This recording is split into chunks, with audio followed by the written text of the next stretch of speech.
have been enslaved persons or indentured persons hired out to serve in the homes of white people. That's not being unkind. I know that people have problems with history. I know they don't talk about history, but because we're all adults here, we can handle it. I didn't come down here to lie to you about history. And if you want me to lie to you about the history, you came to the wrong place and asked the wrong guy. I mentioned that as a context. Between 1787, when the country had its first constitution, and 1866, do the arithmetic, most of the black people in this society were enslaved, and all the women could not vote. Most of the white men who were not property could not vote, because although Jefferson wrote in the Declaration of Independence, all men are created equal, that was not true. That was idealism at best, but it was not true. Because if you look at the Constitution, and I don't go anywhere without my copy of the Constitution and in my pocket, and the Constitution, as initially created, gave the voting power for president to the U.S. to senators. And you had to have property to vote. So not even all white men could vote. Unproperty white men, and most white men were not property. I mean, if you were property, you had inherited it, or you had some business. So this is the history. We know that it took a civil war, it took a cataclysmic event to end slavery. The plantation class did not basically become benevolent and decide to liberate the enslaved Africans. And between 1865 and 1876, Reconstruction period, the only reason that there was black access and black improvement was because the former Confederates, to include, remember, Arkansas was a Confederate state, had essentially been disenfranchised by virtue of their involvement with the Civil War. I mean, you have an 1868 Arkansas Constitution. History majors, Arkansas history majors, stay with me. 1868 Arkansas Constitution. And that was the Reconstruction Constitution. And then there was an 1874 Constitution, the one we have now, with 100 and something amendments on it. But that was then during the Reconstruction era.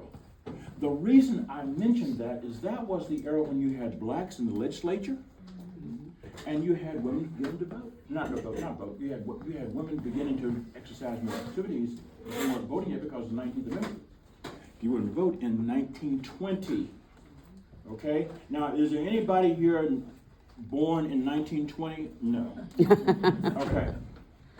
If you were born before 1945, you know that between 1920, when women had the right to vote, and 1945, most women were not working in the workplace. The only reason they got them in the workplace was World War II.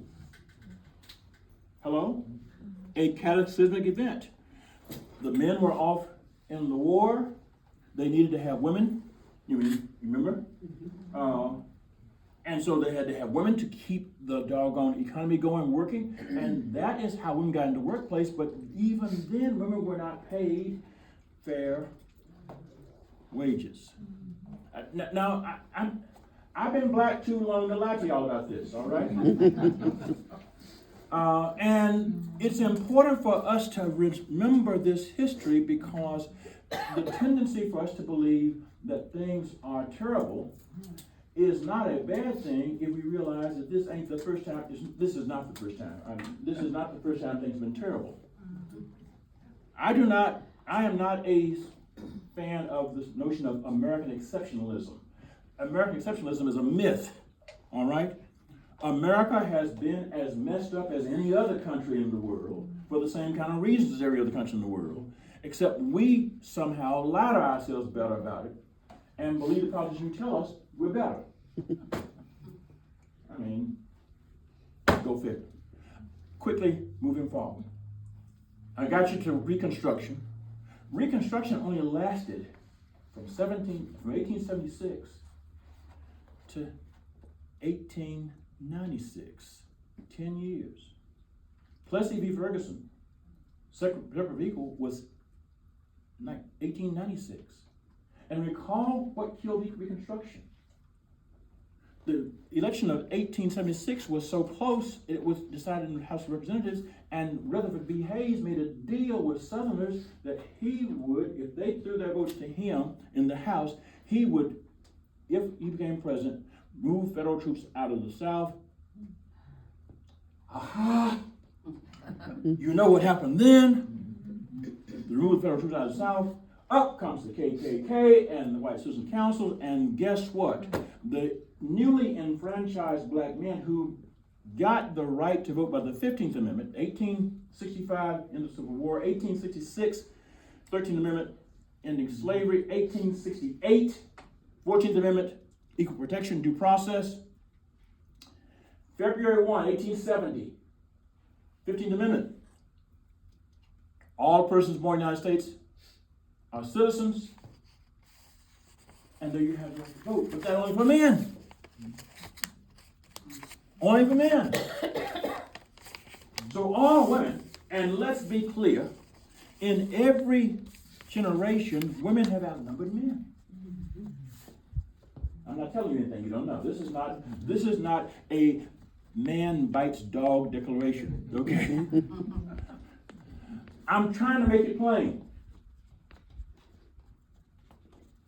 Reconstruction in the last 10 years. And if you check the voting records in Arkansas and all the southern states, between 1876 and 1896, the voting of blacks that was started after, black men after 1870 began to go down precipitously after 1876. So by the end of the 19th century, black voters were basically inconsequential. Of course, in Arkansas, you had one-party politics. The Democratic Party was a whites-only party. Hello? Mm-hmm. Okay, now, like I tell you, I've been black too long. I'm not going to lie to y'all. I know I'm looking at a bunch of white folks, but guess what? You know this too. Okay? So, here's the deal. We've had voter suppression. We've had race hatred. We've had racist governments before. This ain't our first rodeo, y'all. That's right. Second stanza of Lift Every Voice and Sing. Stoned the road we trod, bitter the chastening rod, felt in the days when hope unborn had died. Yet with a steady beat have now our weary feet come to the place for which our fathers sighed. We have come over a way that with tears has been watered. We have come treading our path through the blood of the slaughtered. Out from the gloomy past till now we stand at last, where the bright gleam of our white star is cast. That's what we sing because James Weldon Johnson wrote it for us to sing, and we sing it. That's the second stanza because the first stanza is lift every voice and sing. Okay? So now the choice is not to pretend that everything is hunky-dory, because it ain't. Is remember that we have a duty to know how to sing even when it is historically painful to reflect what we're going through. You with me so far? Yes. All right. I've got you to the 1900. Let's go to 1920. 1920, that's when the 19th Amendment goes, okay? Women get the right to vote. But of course, guess what? Women were only voting for what men told them to go for. Don't act, I wasn't there. I didn't come along to 1952, but guess what? Women did what they were told. The option was do what you're told or go back and live with your daddy. Because guess most white women were not going to college. In the South, most white women were not wealthy. And most white women could not work in the factories. In Arkansas, most of the factories were lumber mills. So most white women were basically working on farms or as homemakers. Hello?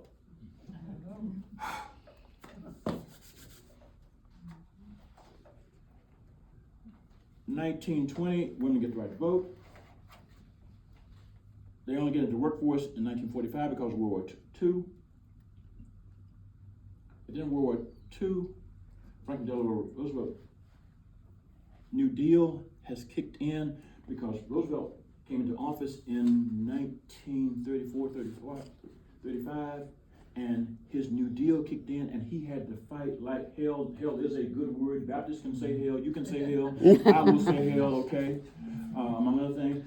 He had to fight like hell to get the New Deal through. Hello? And he was fighting against rich white men. Hello? And he was fighting against poor white men who did what rich white men told them. Because poor white men were being told by rich white men that, hello, child labor is just good things. And you shouldn't be worried about these kind of issues. Between 1945 and 1948, Roosevelt had died. What happened in 1948? Harry Truman desegregated the military. You recall that, don't you? No, you weren't there, but trust me, almost. That was the history. And until that time, the South was solidly Democratic because the reaction to the Republicans and Lincolns and the Civil War and the end of slavery pushed white Southerners into the Democratic Party. The Democratic Party ain't always been paid. Embracing black folks. In my lifetime, the Democratic Party didn't embrace black folks.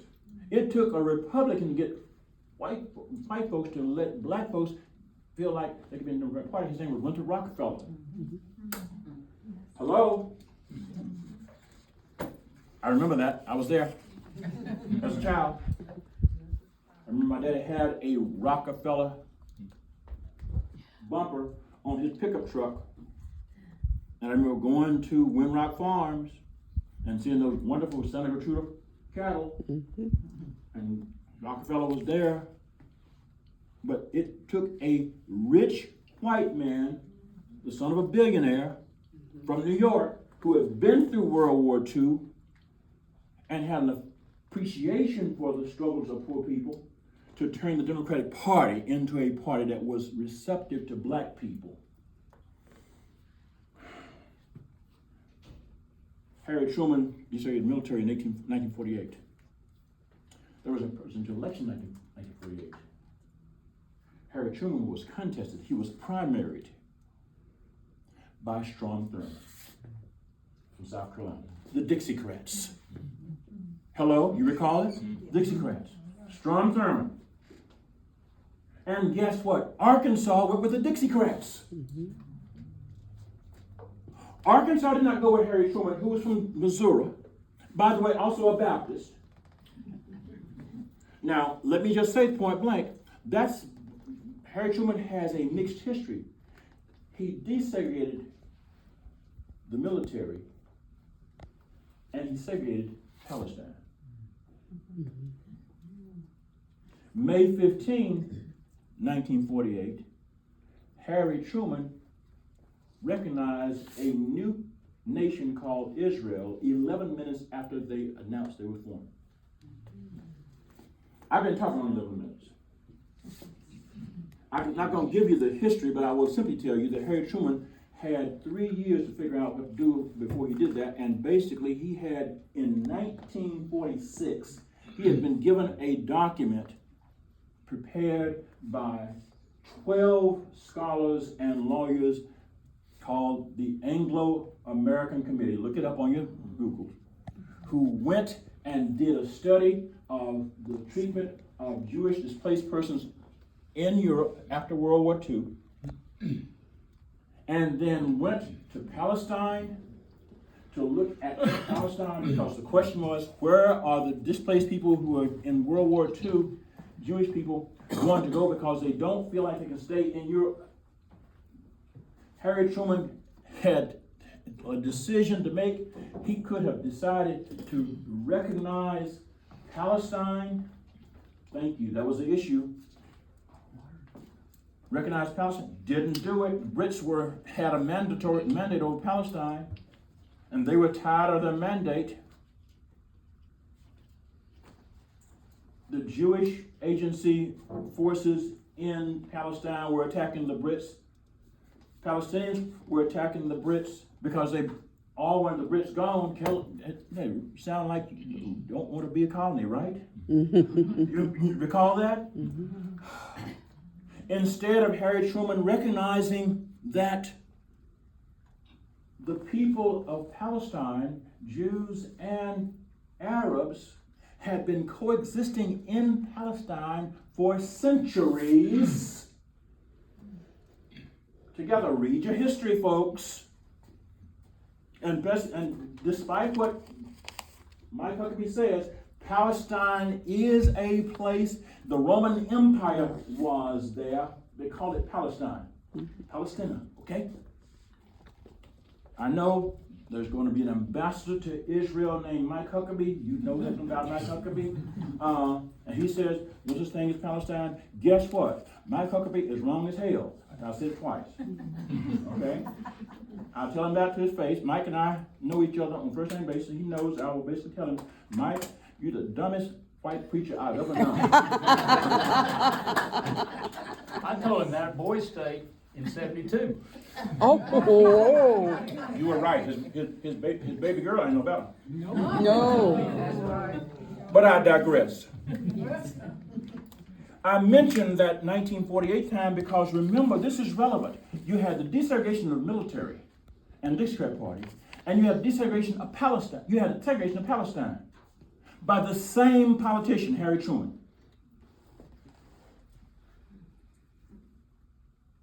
Harry Truman ran for re-election in 1952. He won 48.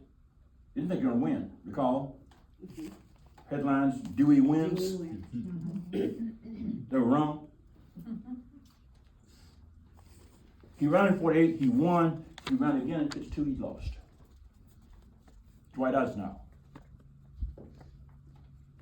1954, Brown versus Board of Education, May 17.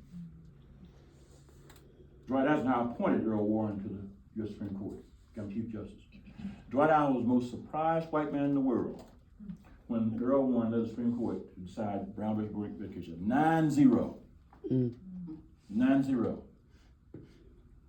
3 years later, Dwight Eisenhower had to send the 101st Airborne to Little Rock, Arkansas, because Orville Faubus, elected by the Democratic Party in Arkansas, refused. He got ahead of George Wallace. George Wallace copied Orville Faubus to stand in the schoolhouse door. George Wallace stood in the schoolhouse door after Orville Faubus said, I'm not going to let 9 children go to Little Rock Central High School. I don't have time to give you the history of Little Rock Central High School. I'll send you a PowerPoint about it. And guess what? Little Rock Central High School was the most beautiful high school in America when it was built in 1929. Had a seating capacity of 3,000 students, and there was nowhere close to the other students in there. Didn't have enough. They rented out to all white private school. So the 9 white kids weren't taking anybody's seats. They just didn't want in there. The 9 black kids. After Eisenhower was sent to 101st, guess what the Democratic Party did then? Democrats were still pissed, at Republicans, because now you got the darkies going to school with the high school folks. I'm old enough to know y'all talk that way. Hello? And the reality is, Arkansas went along with it. I say this because I was brought up by black elders in Arkansas, and I was born in 1952. Brown was decided in 1954. I lived 2.5 miles from Delight High School. I saw the school bus drive by Highway 26 by my house every day of my life.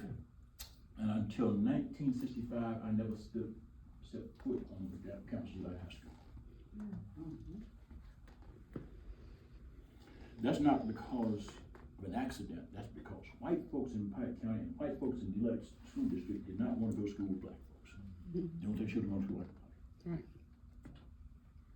By the way, when Delight High School desegregated, I went to school with an all-white faculty.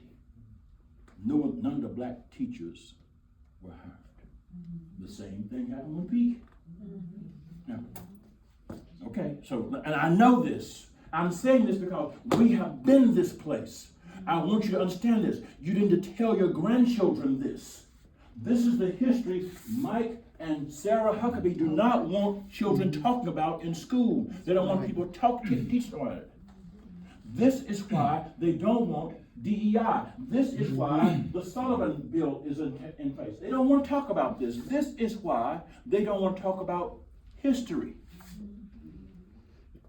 This is why they don't want to talk about the history of the world. They don't want to talk about the history of the Palestinians because they don't want to talk about the fact that Palestinians and Jews lived in Palestine under one state as long as there was an empire overseeing them for centuries. For centuries. I love Bill Clinton. Bill Clinton and I just practiced law together. I campaigned for him after he got beat by Frank White. But at Bill here, I would tell him, gee, Bill, I mean, you're dumb as Mike.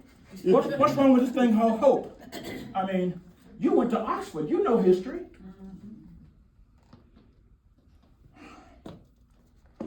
The problem is that racism and sexism have been more of a driving force on public policy in this country and this state than we want to admit.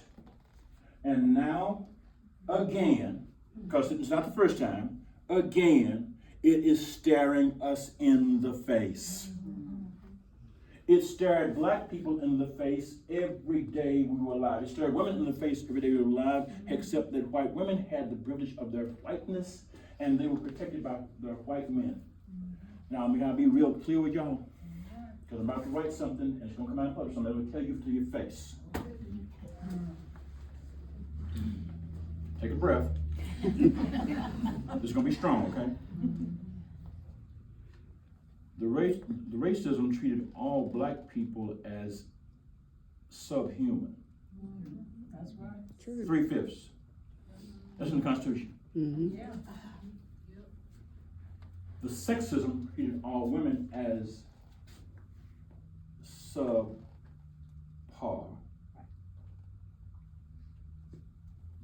And here's the thing, y'all. White women were treated as pampered broodmares. Your value was only if you had children and produced male children. Yeah. Because girls could not inherit property. Don't ask me how I know. I got a law degree, okay? So guess what? And because I grew up in Pike County, I know what mayors do. The reason you hire a mayor is not because they look good. You breed a mayor to produce foals. So white women were designed to were in the society function as broodmares. Black women in society function as sex workers for white men or to breed for black slaves.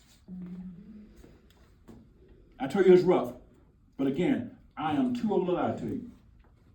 I'm closer to meeting the good Lord than I am going back to my babyhood. And I don't, the good Lord say, why did you go to Clark County and lie to those folks? Here we are now. Until 1964, the United States and Arkansas was a segregated society. Despite the Civil War, despite the 13th Amendment, despite the 14th Amendment, despite the 15th Amendment, and despite the 19th Amendment. Because what happened in 64? The 1964 Civil Rights Act. And recall the last part of the Civil Rights Act, sex. That was added on. Basically, they thought the Southern Democrats put sex in thinking that would kill it.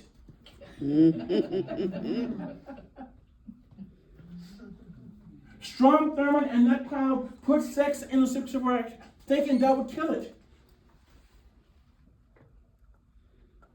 Lo and behold, they were surprised. Why is that important? Because in the 64 Civil Rights Act, you know about desegregation of schools, you know about desegregation of public accommodations, theaters, movie theaters, restaurants, that kind of business. You know, before then it was back of this bus, back of the restaurant, get your food. My mother worked at a cafe in Delight.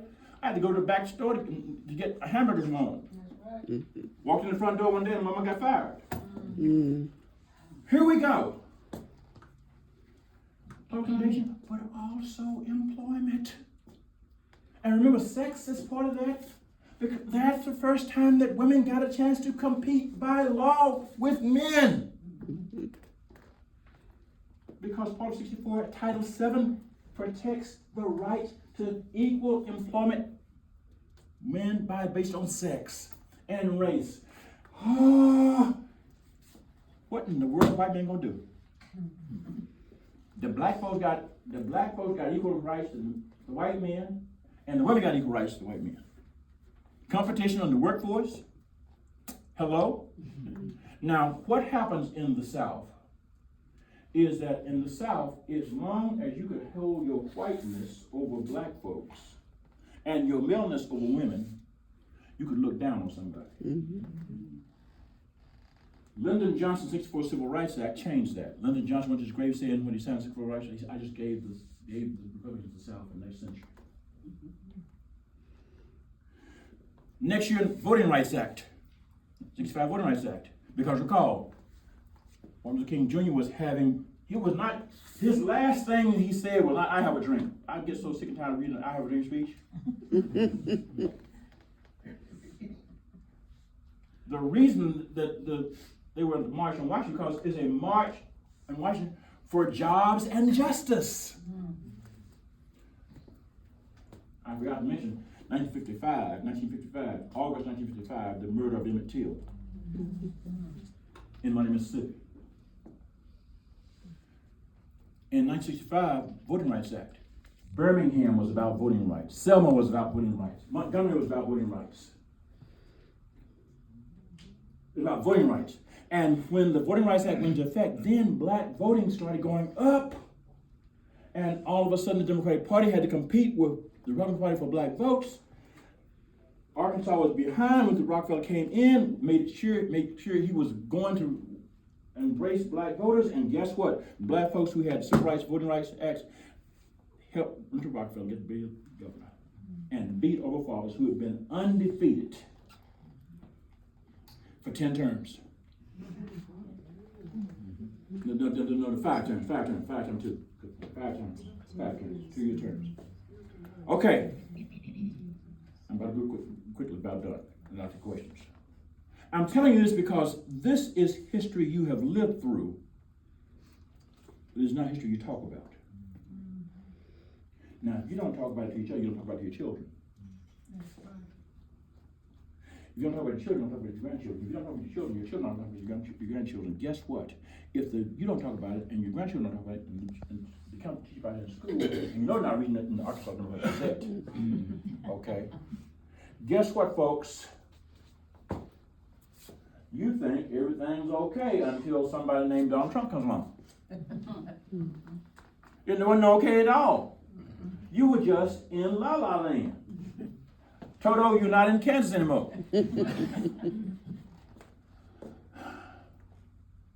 1965, Voting Rights Act. 1965, 1968, the Fair Housing Act. Hello? Equal opportunity housing. My father and my mother built the first brick home with indoor plumbing. Black people occupied in Pike County. Okay? They had to go jump through all kinds of hoops to get financing for that loan. Daddy was a World War II veteran. He had a GI Bill, but he had, folks were happy to talk to him about the Jim Walter home, outdoor plumbing. No. Dad said, I'm gonna have a brick home. The only reason you didn't have air conditioning because he said, I'm a hard-working man, I'm a laborer, and I want my children to labor. If I get air conditioning, y'all gonna be soft. So we had to graduate from college. Before we had to go away to college, and then Daddy put air conditioning in the house.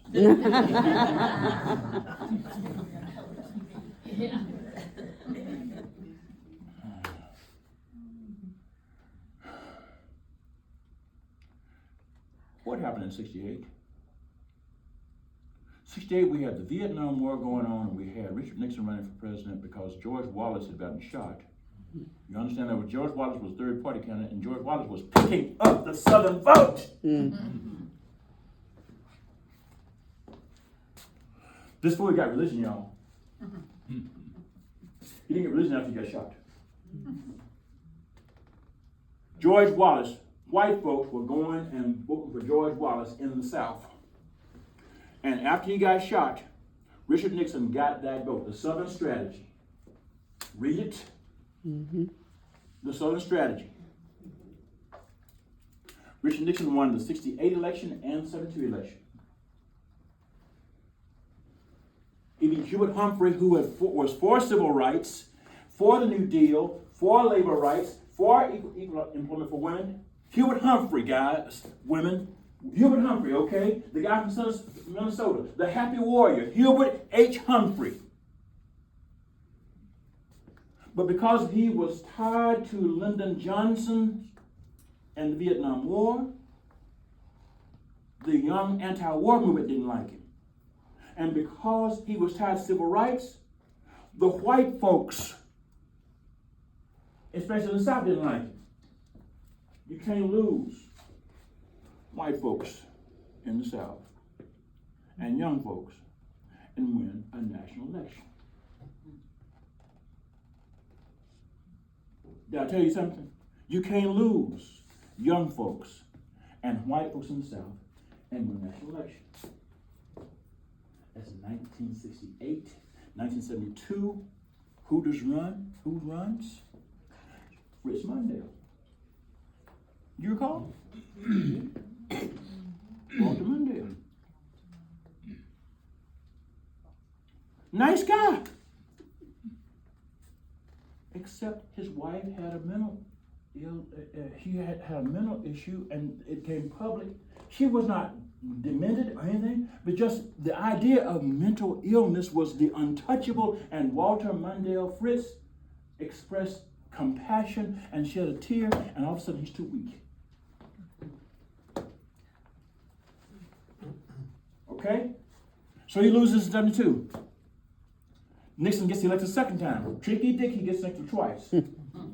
Had it not been for a black security guard at the Watergate Apartment, understand, catching Gordon Liddy and his cast of nuts, Nixon would have served the second term. He resigned, and Gerald Ford from Michigan, who had a pro-labor and pro-civil rights record, was okay as a Republican until 1976, but he ran against a southern white man named Jimmy Carter. All of a sudden, the South had a candidate. And Jimmy Carter was a moderate in Georgia. Hello. Which meant he liked black folks enough so that white folks didn't find him too friendly. Because he had run for senator in Georgia before and gotten beat because he had been a moderate. And so the next time he ran for governor, he didn't come out as moderate, and he got elected. And then he said, okay, I'm going to do this. And he became a moderate I'm telling you this because the history is not often talked about. Jimmy Carter served 4 years, and he had more black people and more women in the federal government at the highest levels than all of the other presidents before him in the history of the nation.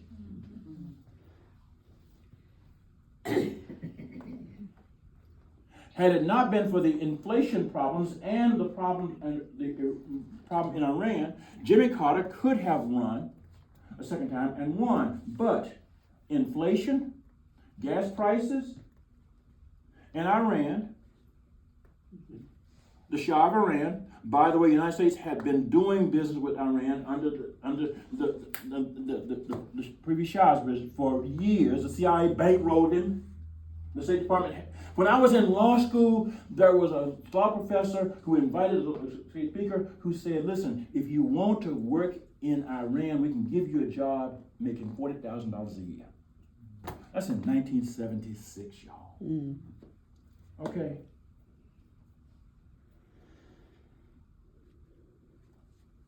When the Iranians pushed back, everybody got, oh gosh, Carter's weak. The Iranians simply did what the American colonies did.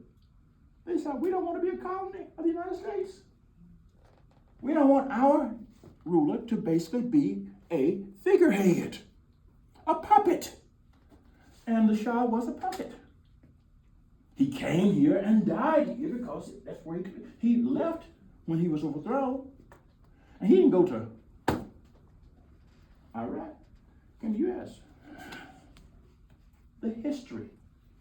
76, Jimmy Carter's elected. 80, he's defeated by whom? Ronald Wilson Reagan. Why did Ronald Wilson Reagan run and win so well? Because he got white votes in the South. He was a Republican, but he got white votes in the South because he started his campaign in Philadelphia, Mississippi. Philadelphia burning. Talking about states' rights. Went to Dallas, Texas, and told Jerry Falwell and Rex Humberg and that crowd, hello, I know you can't endorse me, but I can endorse you. Look it up. It's the history. Ronald Reagan was, and he was a benevolent, look, he was a Class B actor that folks have seen. Hello. White women liked him. White women liked him. White men thought he was a rugged kind of guy. And he made that doggone, that image work for him. And guess what? Folks went 5 to a mule and voted for him.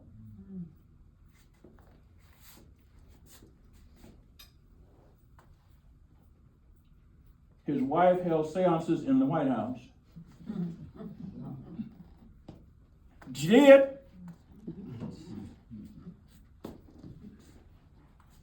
Amazingly, the folks who call themselves concerned about family values weren't concerned about Ronald Reagan being divorced. Nancy was his second wife. Hello? Ronald Reagan had no military experience. His job in World War II was basically making commercials.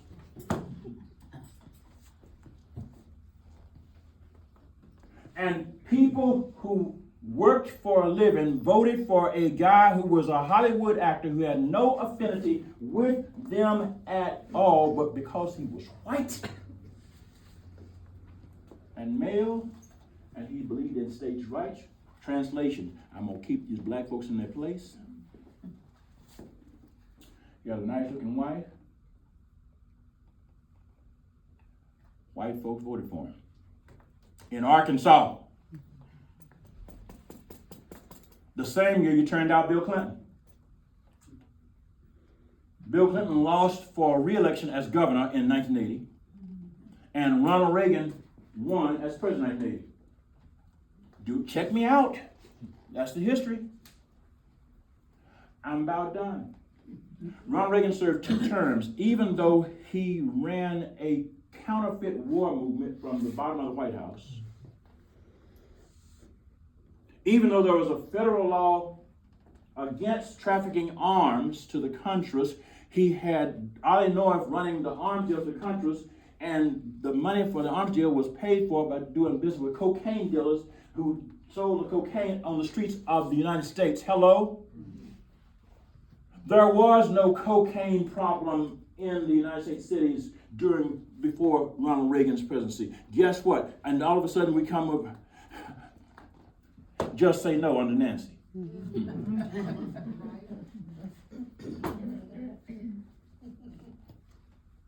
This is the history, y'all. Okay? And I'm going to say this. Those of us who were black and paying attention knew what was going on. And we were wondering, what in the world of white folks think we don't see?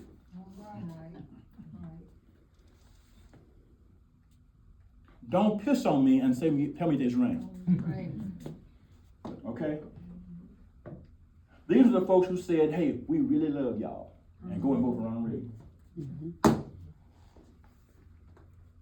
Ronald Reagan went and tied up with Jerry Falwell and that bunch. And you know what that did with women's rights. Okay? By the way, they weren't concerned about abortion then. The Southern Baptist Convention was moderate on the issue of abortion before Ronald Reagan. They only got to be concerned about abortion because the issue of abortion wasn't tracking and the issue of busing was.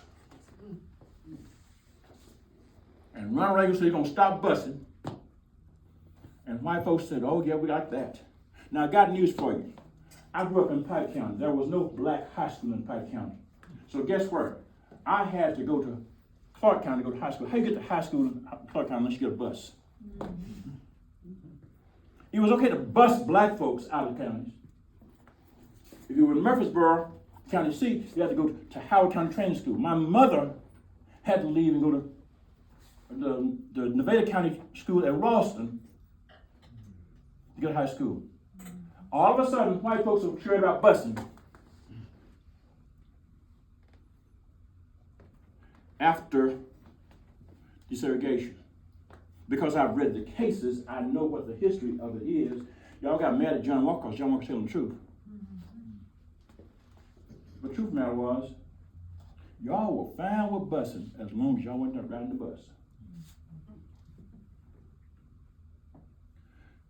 Ronald Reagan said, we're going to stop the busing. We're going to have school choice. You remember school choice? We've been here before, y'all. School choice. School choice was okay with white folks as long as it meant you had the choice to get your children. Hold it. I have to get to church in. I got to get to church in. After Bob Jones University was in trouble with their federal programs, Bob Jones University, South Carolina, Jerry Falwell decided that he had to take off against the education department. And that was why Ronald Reagan got the white preachers, folks. Desegregation after Brown? No. You had private academies. White academies. Now, if you didn't have a private academy in Clark County, you had something else. Take a breath. Here comes something else. We didn't have private academies in Clark County. Yes, you did. You called them family life centers. Oh, you didn't have family life centers after civil rights? I have lived in Clark County. I know First Baptist, First Methodist churches in Pike County, in Clark County, in Nevada County. You didn't have anything but a sanctuary. You might have some Sunday school rooms. You do not have family life centers. So instead of building a Celebration Academy, you had a building fund program to build family life centers, and you didn't bring black folks to it. Oh, by the way, in Arkadelphia, you had a Y. There's a Y. Where's the Y in Arkadelphia now? You know why the Y closed? Because the YMCA let black children come play together. And white parents didn't want their black children playing So guess what? Now you pay membership dues to these clubs.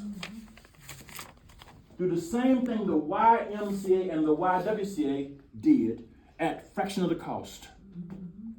And in the meantime, your family life centers are empty that you paid for. I've done the history. Across the South, there was no family life center movement until after Brown became very, very effective. Now, you see why I am not putting my hair out. Yes, yes, Donald Trump is a bad guy. Okay? Yes. But I've been black too long to pretend that we always knew that this strain of racism, sexism, and classism was what was driving politics. And poor white people in the South and the West were fine with racism and sexism as long as rich white men kept it in place. But all hell broke loose in 2008 when a black person from Africa, ancestry, won the presidency and moved his black wife and his black daughters and her black mama in the White House. And you'd have thought the sun started riding in the west. I want my country back. I want my country back. Okay? Okay? The tax enough, all right? Ted Cruz led the movement. Again, nobody's complaining about Ted Cruz until after Obama. Now, I am not giving Obama a clean slate, because I got an issue with Obama, but that's another speech. Another speech, okay. I've been black so long to forget stuff I know about Obama, too. All right. Because, see, the short speech of it is Obama could have appointed a Supreme Court justice after Scalia died, even though Mitch McConnell stood, because there's something called a recess appointment. I am a constitutional lawyer. I know, I've read the Constitution. I keep a copy of it in my pocket. I used to teach constitutional law. Obama could have made a recess appointment anytime the Congress is in recess. Any unfilled federal appointment can be made and has to stay in power until the next session of Congress. Obama could have appointed a Supreme Court justice, and we wouldn't have had to worry about Neil Gorsuch. But that would have been too much like right, as Dad used to say. What happens? Obama gets 2 terms. Nobody complains about Obama having drone Tuesdays, where there was a list of folks Obama was on drone. Okay? Nobody complained about that. After 2 terms, Donald Trump runs. Now, Donald Trump didn't just drop out of the sky. Donald Trump, as my friend Alan Buzak says, is the logical and inevitable consequence of American politics. By the way, Alan Buzak, B-O-E-S-A-K, South African liberation theologian. He's going to be in Little Rock later this month. He's my friend. He and I wrote a book together in 2023. He's going to preach for me the 4th Sunday in February at New Millennium Church. You don't have to watch New Millennium Church. You don't have to get up the highway. Just tune in to YouTube at 9 o'clock Sunday morning. Our services are live streamed. Here's the deal. Donald Trump did exactly what every generation of white politicians wanted to do or could do, and it went just fine.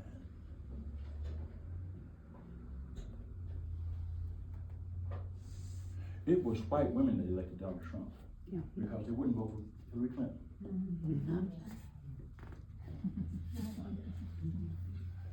In Arkansas, Hillary Clinton, who had been the first lady, did not win. Okay? Now, I'm not a Hillary fan. I know Hillary. She was the road firm, I was the right firm down the street. But something else happened. Hillary didn't get the young vote. Why? Because the young vote went with Bernie Sanders. You recall Bernie Sanders? Bernie Sanders, the working man's, the working woman's, the laborer's candidate. The young people who went and collected money, and Bernie Sanders with the small donations, not the PAC money, before square PAC money. And he had, but the Democratic Party blocked Bernie Sanders out. And the young people said, and Hillary didn't get the vote. Bernie ran again in 2020. Guess what? The Democratic Party locked him out. Bernie won the New Hampshire primary. Bernie won Iowa. Hello? You win Iowa, you win New Hampshire. Guess what? You're heading to Super Tuesday, you're on a roll. Guess what happened for Super Tuesday? Jim Clyburn from South Carolina endorses Joseph Biden. Joe Biden, who had been Barack Obama's vice president, but who had run for president in 1988 and dropped out, because Joe's always had problems with making bad statements. But the Democratic Party blocked him out.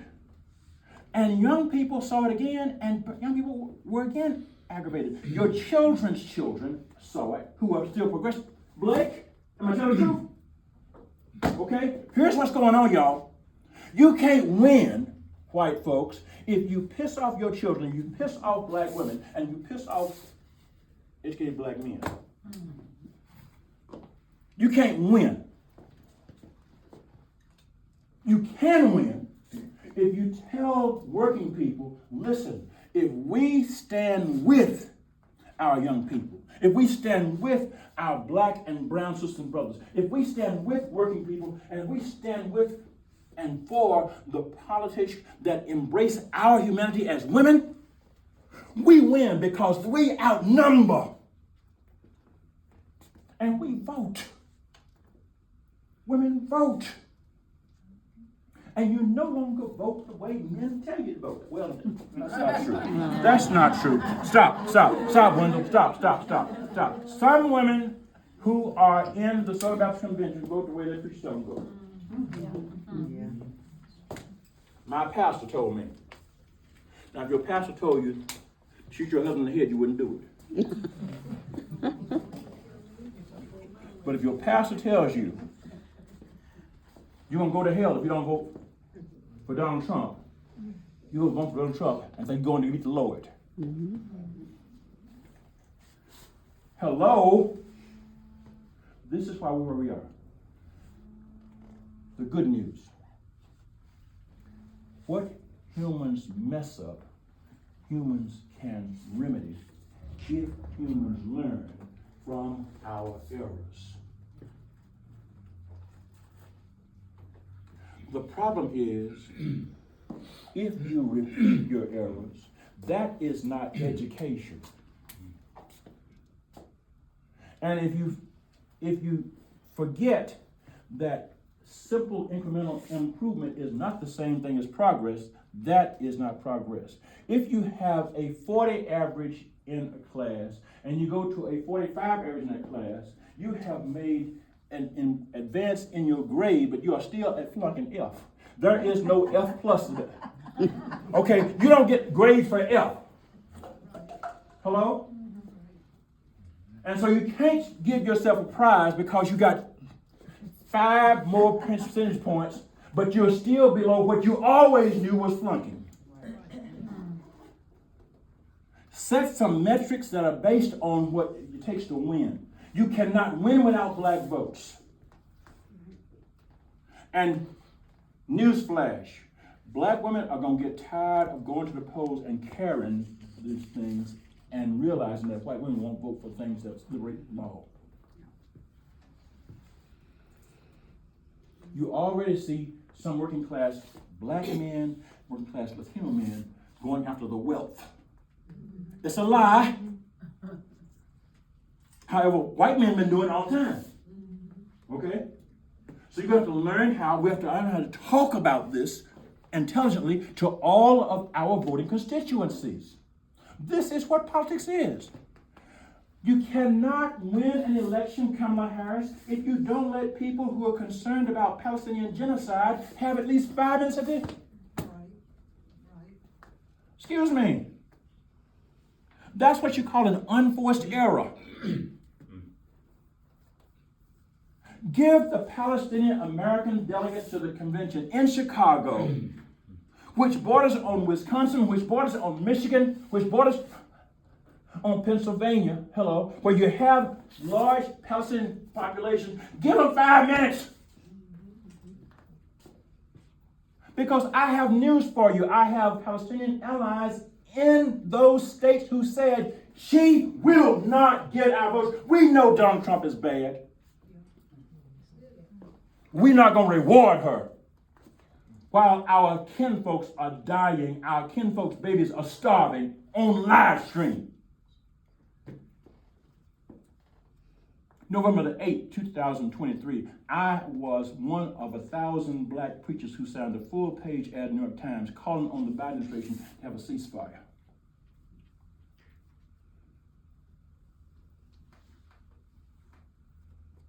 I 10 times double dog dare you to find Kamala Harris said a word about it in November 2023.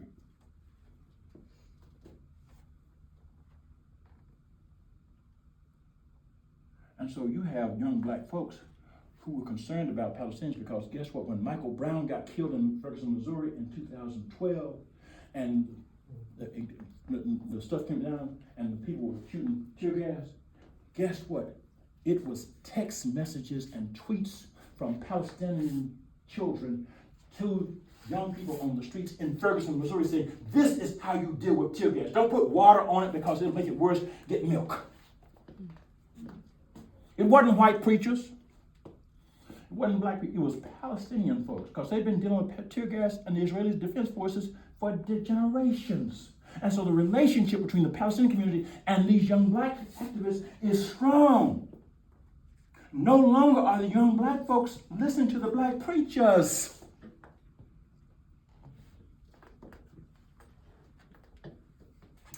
You got to learn how to have a conversation. Because guess what, folks? Young folks ain't going to church like they used to.